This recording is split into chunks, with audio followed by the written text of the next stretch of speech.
Its very existence is a meme, a debate, one of the greatest questions mankind has ever asked. Do pineapples belong on pizza? The general view from most outspoken people on the internet is a resounding no. But that doesn't stop the fact that pineapples are one of the most popular items on pizzas, and there's a great deal of demand that prompts most major pizzerias in the English-speaking world to serve them. They are one of the most controversial toppings, probably the most controversial aside from possibly anchovies. But what is the origin of this dish? Well, pizzas were pretty obscure throughout most of history. The proto-pizza may have been the Lebanese meat pie, which the Turks would adopt for their flatbreads, which eventually would make their way to southern Italy, specifically Napoli. This would involve using dough and tomato sauce and cheese, as we all know. A little later on, Italy would unify into one cohesive whole. However, the wars of unification resulted in a mass migration of southern Italians and Sicilians that would travel to the Americas, with New York City becoming a major destination.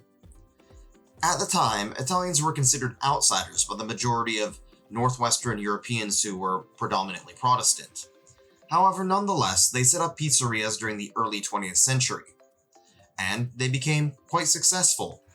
Fast forward a few decades later to World War II, and American soldiers were fighting in the Pacific and came across a strange fruit. That strange fruit would be the pineapple. It provided vitamin C, necessary for sailors and soldiers alike, and it tasted great.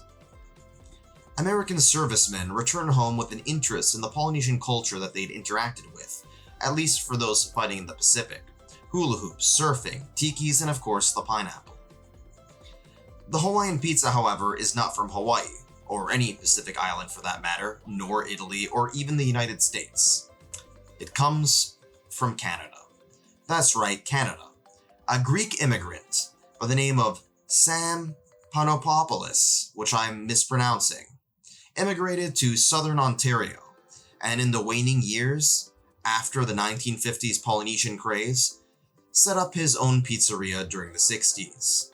This Greek immigrant, owning an Italian restaurant in Canada, took a liking to Chinese food, as their dishes oftentimes had sweet, salty, sour, and savory flavors all at the same time. He replicated this by adding ham, bacon, and pineapple, along with the tomato and cheese. This idea spread out throughout the rural town of Chatham, Ontario, across the rest of the province and to the rest of Canada, and eventually took the southern neighbor by storm. The main reason why Sam chose the name Hawaiian Pizza was probably not to do with some fascination with Polynesian culture, but rather because the brand of pineapples he was using came from a can called Hawaiian. Major American pizza chains like Pizza Hut, Domino's, and Papa John's adopted it as an ingredient, and it soon became a global phenomenon.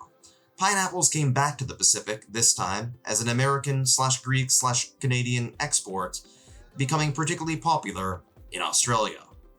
These are the same people who put beets in burgers. Today, Hawaiian pizza has become one of those subjects, kind of like transgender politics or the Israeli-Palestinian conflict, that just brings out the worst people across the spectrum. People with the loudest voices and the smallest brains. However, regardless of whether you like pineapple on pizza or not, and I personally don't care either way, its existence as a dish, with origins in the Middle East, recent origins in Italy, invented by a Greek guy in Canada, inspired by Chinese food, adopted by the Americans, and spread around the world, across some of the most remote places, and named after a remote chain of islands in the Pacific, is a testament to the power of globalization.